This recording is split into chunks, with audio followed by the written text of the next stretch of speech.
नमस्कार, शंखनाद न्यूज चॅनलच्या मराठी बातमीपत्रात आपल्या सर्वांचं परत एकदा स्वागत करते। बघूया आजच्या काही मराठी ठळक बातम्या। भारतीय संविधानाला समर्पित पहिले राज्यस्तरीय मुस्लिम मराठी साहित्य संमेलन 18 फेब्रुवारी रोजी टिळक पत्रकार भवन धंतोली पंचशील चौक नागपूर येथे 10:30च्या सुमारास आयोजित केले आहे। संमेलनाच्या कार्यक्रमाप्रसंगी मुंबईच्या फरजाना इक्बाल डांगे या संमेलनाच्या अध्यक्षा म्हणून उपस्थित असतील। तसेच दीनबंधू सेवा संस्थेचे संचालक नितीनदादा सरकार नागपूर यांच्या हस्ते होणार असल्याची माहिती पत्रकार परिषदेत रमेश पिसे व जावेद पाशा यांनी पत्रकारांना दिली। शंखनाद न्यूजसाठी ब्युरो रिपोर्ट। साहित्यिका फरजाना मोहम्मद इक्बाल डांगे यांना दिलेला आहे। हे महाराष्ट्र साहित्य संस्कृती मंडळाच्या माजी सदस्य सुद्धा आहेत। उत्कृष्ट अभिनेत्री म्हणून अनेक पिक्चर्स मध्ये सिनेमामध्ये त्यांनी काम केलेलं आहे। महाराष्ट्र शासनाचे 2 पुरस्कार त्यांना आहेत आणि पहिल्या मुस्लिम मराठी साहित्य संमेलनाचा ऐतिहासिक जो संमेलन नागपूरला होतो आहे, तर नागपूरने या संमेलनाचा महिला अध्यक्ष म्हणून पहिला मान त्यांना दिलेला आहे। उद्घाटन सन्माननीय नितीन सरदार दादा, ज्यांचं फार गरीब लोकांमध्ये आदिवासींमध्ये मोठं काम आहे, साहित्यिकही काम आहे, सामाजिकही काम आहे, त्यांना मी उद्घाटन केलंय। आणि बाकी तुम्हाला जी पत्रिका दिली आहे त्याप्रमाणे या सगळ्या कार्यक्रमाचं आम्ही नियोजन केलेलं आहे। संपूर्ण परिसराला संत साहित्याची गाडी अभ्यासिका, मराठी साहित्याची मोठी अभ्यासिका। विवेक घोडमारे यांच्या कथा संग्रहातील प्रत्येक कथेतून मानवी नाते उलगडते। या कथा संग्रहाद्वारे मानवी संबंधातील वेगवेगळ्या प्रवृत्ती समजून घेण्याचा प्रयत्न लेखकाने केला असल्याचे मत राष्ट्रसंत तुकडोजी महाराज विद्यापीठाचे मराठी भाषा विभाग प्रमुख डॉक्टर शैलेंद्र लेंडे यांनी व्यक्त केले। विदर्भ साहित्य संघ आणि संवेदना प्रकाशन संस्था पुणे यांच्या संयुक्त विद्यमानाने झिरपत येणार काही या विवेक घोडमारे लिखित कथा संग्रहाचा प्रकाशन सोहळा गुरुवारी पार पडला। विदर्भ साहित्य संघाच्या अमेय दालनात झालेल्या या कार्यक्रमात व्यासपीठावर विदर्भ साहित्य संघाचे अध्यक्ष प्रदीप दाते, 97व्या मराठी साहित्य संमेलनाचे अध्यक्ष डॉक्टर रवींद्र शोभणे, विदर्भ साहित्य संघाचे सरचिटणीस विलास मानेकर, संवेदना प्रकाशनाचे दीपक कुलकर्णी प्रामुख्याने उपस्थित होते। या पुस्तकातील कथांमधून स्त्री पुरुषांमधील नात्यांचे वेगवेगळे पैलू बघायला मिळतात। त्यांच्या नात्यातील भावभावनांचे आविष्कार लेखकाने चांगले मांडले आहे। तसेच यातील वैशिष्ट्यपूर्ण कथांमधून मानवी जीवनाचा धाडसी शोध घेण्याचा प्रयत्न केला। विवेक घोडमारे यांनी आजच्या काळात राहून वर्तमानाचे सुंदर वर्णन केल्याचे मत डॉक्टर रवींद्र शोभणे यांनी व्यक्त केले। शंखनाद न्यूजसाठी ब्युरो रिपोर्ट। नागपूरच्या छत्रपती शिवाजी महाराज चौक महालात शाळकरी विद्यार्थ्यांनी सामूहिक शिवस्तुतीचे वाचन केले। यावेळी चौकात मोठ्या संख्येने शाळकरी विद्यार्थ्यांना एकत्र येत शिवस्तुतीचे पाठन केले। यावेळी शिवाजी महाराजांची पुष्पपूजा करण्यात आली। शिवाजी महाराजांच्या इतिहासाबद्दल माहिती देखील देण्यात आली। यावेळी विद्यार्थ्यांना छत्रपती शिवाजी महाराजांचा इतिहास व शौर्यगाथा सांगण्यात आली। त्यानंतर शिवस्तुतीचे पाठन करण्यात आले। जय भवानी, जय शिवाजी, शिवाजी महाराज की जय अशा घोषणा यावेळी देण्यात आल्या। यावेळी शाळेच्या चिमुकल्यांनी सुद्धा वेशभूषा धारण केली। शंखनाद न्यूजसाठी ब्युरो रिपोर्ट। वैद्यकीय क्षेत्रात उत्कृष्ट कार्य करून नागपूरला जगभर गाजवणारे डॉक्टर चंद्रशेखर मेश्राम यांना नुकताच भारत सरकारने पद्मश्री ही पदवी बहाल केली आहे।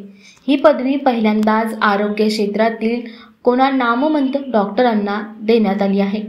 वैद्यकीय क्षेत्रात देशातील तमाम डॉक्टरांसाठी हे एक उत्तम उदाहरण म्हणून पुढे आले आहे।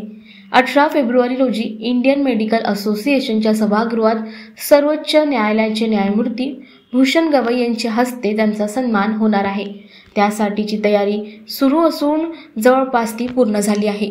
या कार्यक्रमासाठी पहिल्यांदा वैद्यकीय क्षेत्रातील सर्व संस्था, मेडिकल अकादमी तसेच एका ठिकाणी एकत्र असल्याचे बघायला मिळणार आणि हे देखील अत्यंत उल्लेखनीय उदाहरण आहे। कैमरामैन प्रवीण सह सनी भुंगाड़े, शंखनाद न्यूज नागपुर। ये नागपुर मेडिकल फैटर्निटी के लिए बहुत गर्व का विषय है। डॉक्टर मेश्राम साहब को पद्मश्री अवार्ड से सुशोभित किया गया है और इसके लिए नागपुर के पूरे मेडिकल फैटर्निटी में बहुत उत्साह का वातावरण है और इस उत्साह का वातावरण इस बात से जाहिर हो रहा है कि पहली बार नागपुर के मेडिकल इतिहास में नागपुर के सारे ऑर्गेनाइजेशन, करीब 25 मेडिकल ऑर्गेनाइजेशन है जो एकेडमी ऑफ मेडिकल साइंसेज और IMA के साथ जुड़कर ये सत्कार का प्रोग्राम करने जा रहे हैं, जो 18 फरवरी को होने जा रहा है। और ये 18 तारीख को प्रोग्राम जो है दोपहर को 3:30 बजे हमारे IMA के ही ऑडिटोरियम में होने जा रहा है। इस प्रोग्राम के लिए मुख्य अतिथि के रूप में जस्टिस गवई साहब खुद पधार रहे हैं और उनकी उपस्थिति में ये फेलिसिटेशन या सत्कार का प्रोग्राम संडे 18 फरवरी को 3:30 बजे से IMA के ऑडिटोरियम में होने जा रहा है। नुकतेच महाराष्ट्र शासन सचखंड मंडळ नांदेडचे गुरु गोविंद सिंग यांचे अंतिम विश्रामस्थान आहे, ज्यांनी आपल्या देशासाठी संपूर्ण कुटुंबाचे बलिदान दिले आहे। त्या ठिकाणी 1956च्या कायद्यानुसार बदल करण्यात आला आहे। या बदलास शीख बांधवांकडून जोरदार विरोध केला जात आहे। शीख समुदायाच्या समितीमध्ये गैर शीख लोकांना समाविष्ट करून सरकार धार्मिक वातावरण बिघडविण्याच्या मनस्थितीत आहे, असा आरोपही त्यांच्यावर करण्यात आला आहे। या आंदोलनादरम्यान शीख बांधवांच्या वतीने सरकार विरोधात जोरदार घोषणाबाजी करण्यात आली।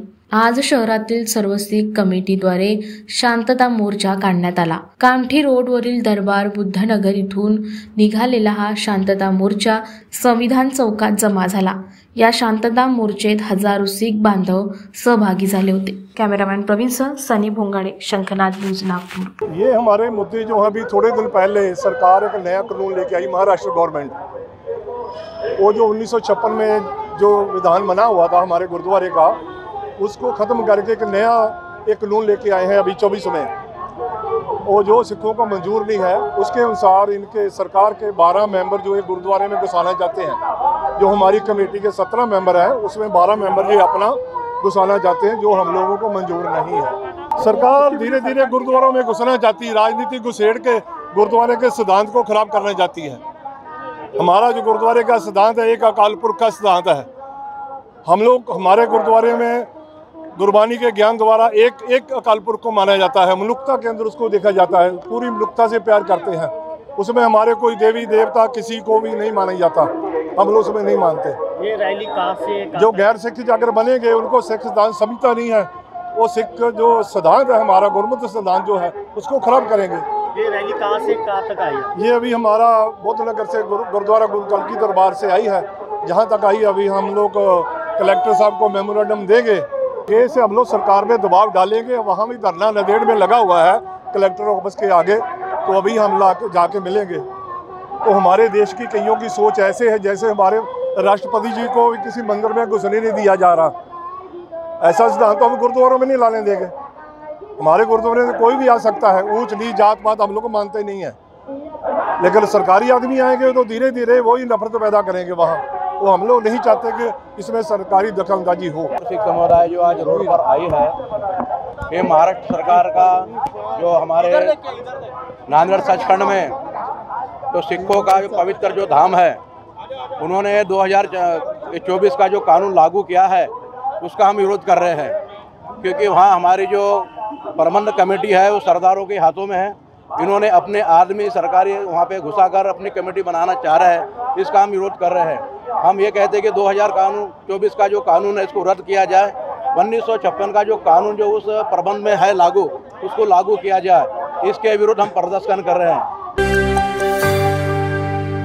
तर या होत्या आजच्या प्रमुख बातम्या। परत भेटूया नवीन बातमीपत्रासह। तोवर नमस्कार।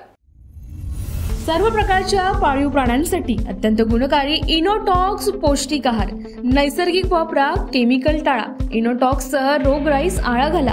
पशुखाद्य टेक्नॉलॉजिकल ऑडिटिव्ह उत्पादनासाठी महाराष्ट्रातील सर्व जिल्हे व तालुक्यात डीलर्स नेमणे आहे। अधिक माहितीसाठी संपर्क करा 8446625542 738775157।